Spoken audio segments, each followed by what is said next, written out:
आप सभी को जय श्री राम। आपने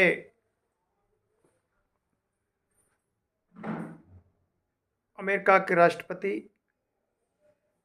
और यूक्रेन के राष्ट्रपति के बीच जो संवाद हुआ और यूक्रेन और रूस के को लेकर जो वार्ता चली, उस विषय को आप सभी ने सुना होगा और देखा होगा। मेरे मित्रों और साथियों, यूक्रेन और रूस के बीच लगभग 3 वर्ष से भी ऊपर हो गया लगातार युद्ध चलते चलते। लगभग 1100 दिन चला युद्ध। बड़े संघर्ष के दौर से यूक्रेन गुजर रहा है।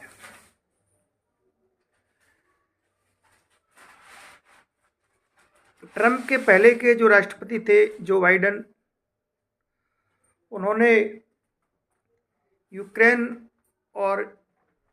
यूक्रेन के लिए हर संभव सहायता दी। 350 अमेरिकी डॉलर दिए उनको लगभग। इतनी बड़ी लंबी राशि देने के बाद 350 लाख मिलियन डॉलर के बाद भी रूस के लगातार आक्रमण यूक्रेन पर चल रहे हैं और यूक्रेन लगातार संघर्ष कर रहा है। अमेरिका के सहयोग से, नाटो के सहयोग से। लेकिन जैसे ही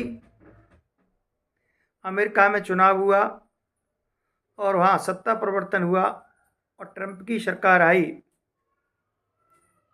तो ट्रंप ने सीधा सीधा कह दिया कि आप हमें वहाँ की खनिज संपदा दीजिए, तब हम कोई विचार करेंगे।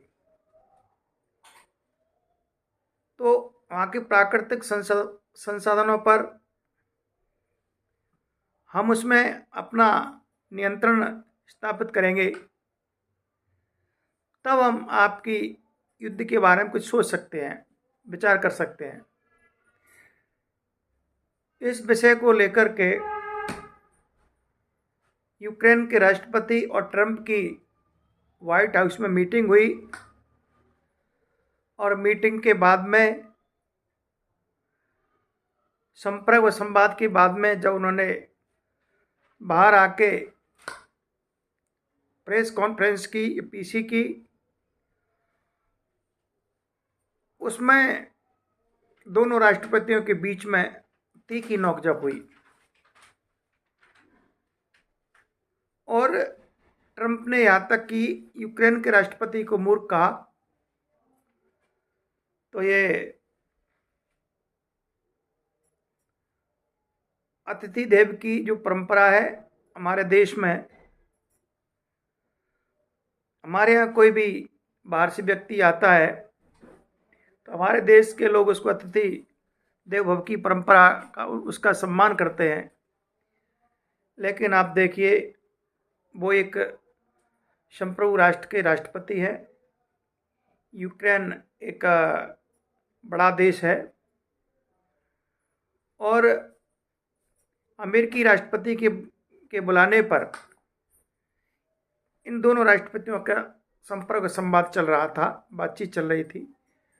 एकाएक ट्रंप भड़क गए तो ट्रंप ने सीधा सीधा कहा कि आज आप जो सलामत हो वो हमारी कृपा से हैं।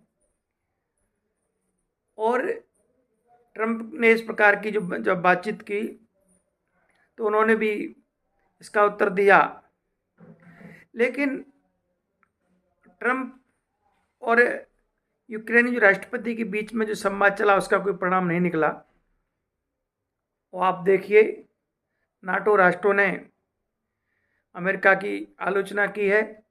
जर्मनी, फ्रांस, ब्रिटेन, इन सब ने कहा कि हम यूक्रेन का सपोर्ट करेंगे। यूक्रेन और रूस की ये संघर्ष ये कोई नया नहीं है। 24 फरवरी 2014 को भी रूस ने यूक्रेन के क्रीमिया पर अधिकार कर लिया, और अभी यूक्रेन का जो नक्शा है, तो ये पूर्व रूस से लगा हुआ जो क्षेत्र है, डोनबास जो क्षेत्र है, उस पर रूस ने कब्जा कर लिया। लगभग क्रीमिया और ये डोनबास मिला करके, पूर्वी रूस मिला करके रूस ने लगभग यूक्रेन के ये 15 से 20% भाग पर कब्जा कर लिया है। इतना बड़ा भूभाग रूस ने हत्या लिया है। 1991 के रूस के विघटन के बाद, सोवियत संघ के विघटन के बाद, लगभग ये 15 देश रूस में से निकले। Uzbekistan, Kazakhstan, Turkmenistan, Belarus, Ukraine, Latvia, Ethiopia, Azerbaijan, लगभग 15 नए राष्ट्रों का निर्माण हुआ। उसी में से यूक्रेन भी एक संयुक्त सोवियत संघ का एक हिस्सा है। तो मुझे लगता है कि सोवियत संघ रूस अपनी विस्तारवादी नीति को बढ़ाना चाह रहा है, इसलिए वहाँ के जो प्राकृतिक संसाधन हैं, रूस और यूक्रेन का संघर्ष का, लड़ाई का मित्रों प्रमुख साधन यह है कि यूक्रेन प्राकृतिक दृष्टि से बहुत संपन्न राष्ट्र है। वहाँ की जो खनिज संपदा इतनी है कि रूस की उस पर लगातार निगाह बनी रहती है, और इसी संपदा का दोहन अमेरिका भी करना चाहता है।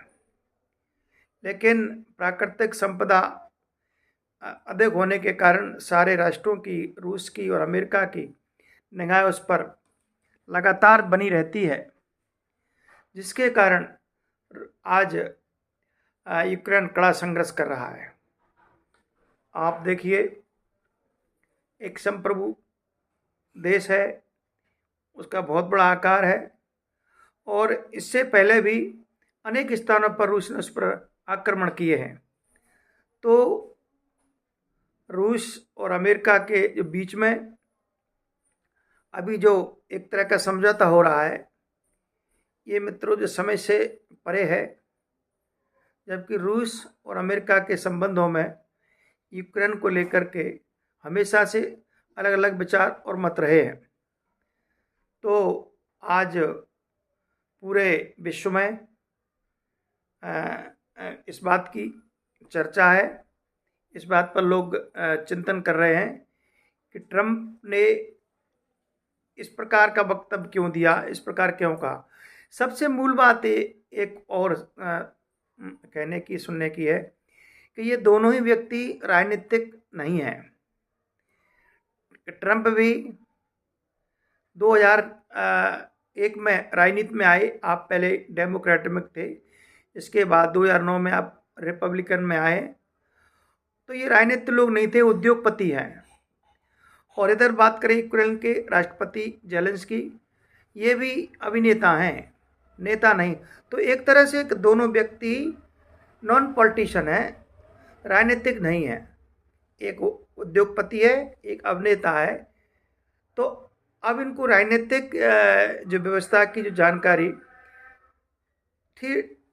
ठीक है, आप राष्ट्रपति अमेरिका के हैं, आप यूक्रेन के हैं, लेकिन राजनीतिक व्यवस्थाएं अलग होती हैं। तो राजनीति में आना और राजनीतिक व्यवस्था को कायम रखना एक बहुत बड़ा विषय होता है। तो ये भी एक विषय हो सकता है कि दोनों ही व्यक्ति राजनीति के लिए नए हैं, एक उद्योगपति है, एक अभिनेता है। तो ये देश की जो बात है, देश की जो संपर्क संवाद है, वो एक अलग व्यवस्था है। तो आज का विषय यही है कि ट्रंप की इस प्रकार की बातचीत करना और एक तरह से उनको वहाँ से व्यचित करके निकालना, और यूक्रेन के राष्ट्रपति का दो टूक कह देना कि हम युद्ध विराम नहीं करेंगे रूस से, आपके कहने पर वहाँ से प्रस्थान किया, और नाटो के राष्ट्रों ने इस पर संज्ञान लिया, और सभी नाटो के जो देश हैं उन्होंने अमेरिका को लेकर के कड़ी प्रतिक्रिया व्यक्त की है। मित्रों, हर देश चाहता है, हर राष्ट्र चाहता है कि उसके स्वाभिमान की रक्षा हो।